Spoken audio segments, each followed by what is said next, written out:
नाही, अतिशय आनंदाची बाब आहे की संविधानावर सध्या चर्चा चालू होते सभागृहामध्ये.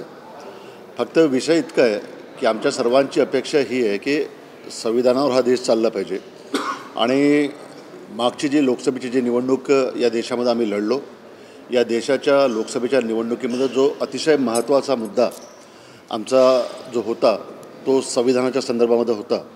आणि या देशातलं संविधान वाचलं पाहिजे हा एक प्रमुख मुद्दा मागच्या लोकसभेच्या निवडणुकीमध्ये होता. आणि त्या मुद्द्यावर भरभरून मतं लोकांनी आम्हाला दिलेले होते.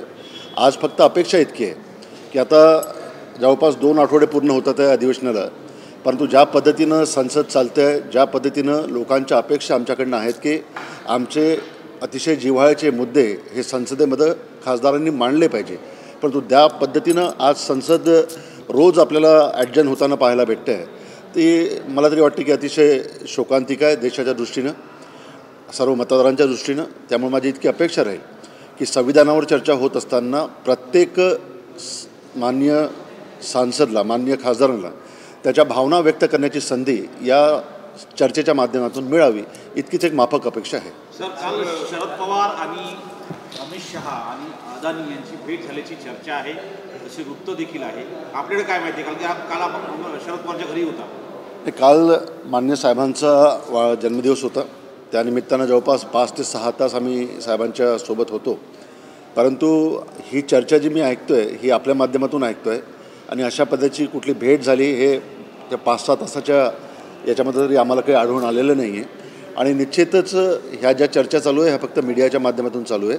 आणि अशा पद्धतीची कुठलीच भेट माननीय साहेबांची ही अमित शहाजी किंवा अदानीसोबत जे आपण बोलत आहे तशी झाली आहे याच्याबद्दल निश्चितच मी सांगतो या बातमीमध्ये कुठलंही तथ्य नाही.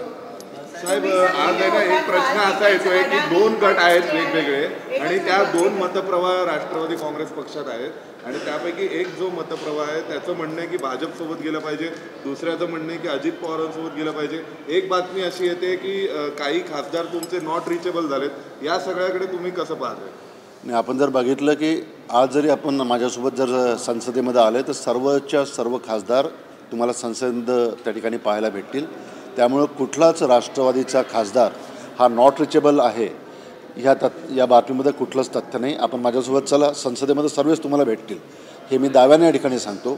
आणि आज आपण या ठिकाणी जे मला विचारत आहे की कोणासोबत जायचं, अजित पवारांसोबत जायचं की BJP सोबत जायचं, 2 मतप्रवाह या सर्व याच्यामध्ये आहे हे जे आपण मला विचारताय, मी या निमित्तानं आपल्याला अतिशय खात्रीलायक पद्धतीनं सांगू इच्छितो की अशा पद्धतीची चर्चा ही अद्यापपर्यंत पक्षाच्या पातळीवर कुठल्याच पद्धतीने झालेली नाही आहे.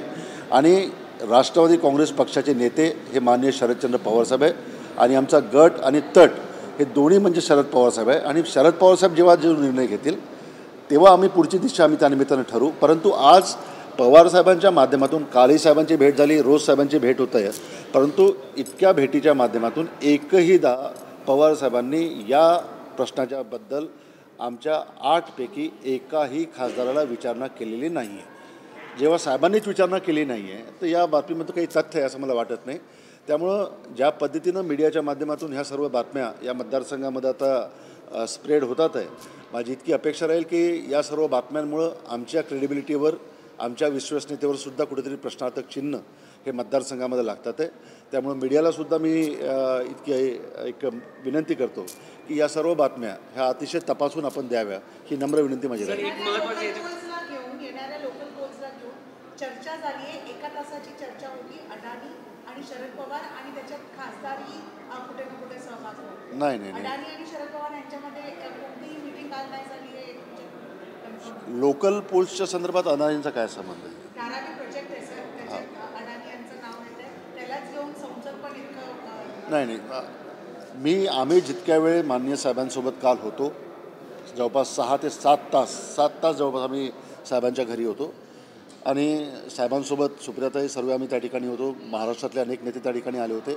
परंतु 7 तासाच्या आमच्या तिथल्या सहवासामध्ये अशा पद्धतीची साहेबांची भेट अदानींसोबत झाली हे जे आपण या ठिकाणी बोलतो आहे या बातमीमध्ये कुठलंही तथ्य नाही आहे.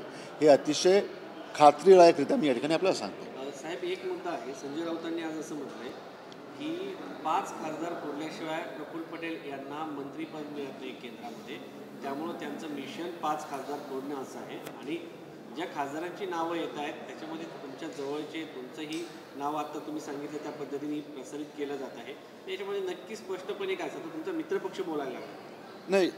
आता राऊत साहेब हे कुठल्या आधारावर बोलतात आहे हे त्यांना माहीत.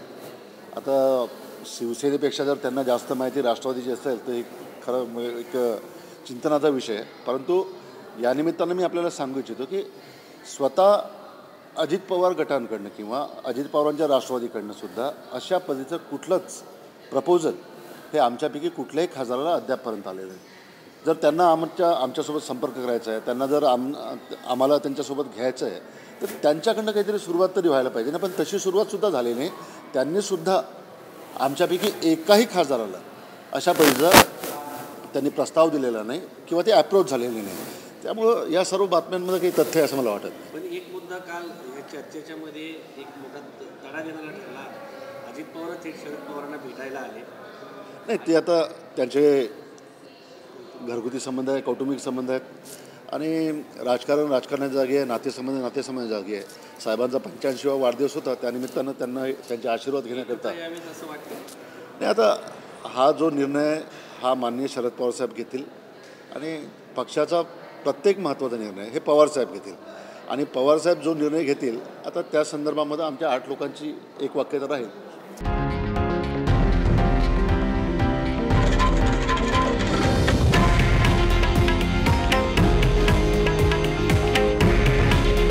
हे आहे देशातील नंबर 1 न्यूज नेटवर्क आणि आपण पाहत आहात TV9 मराठी. काळजी तुमची, हित महाराष्ट्राचं.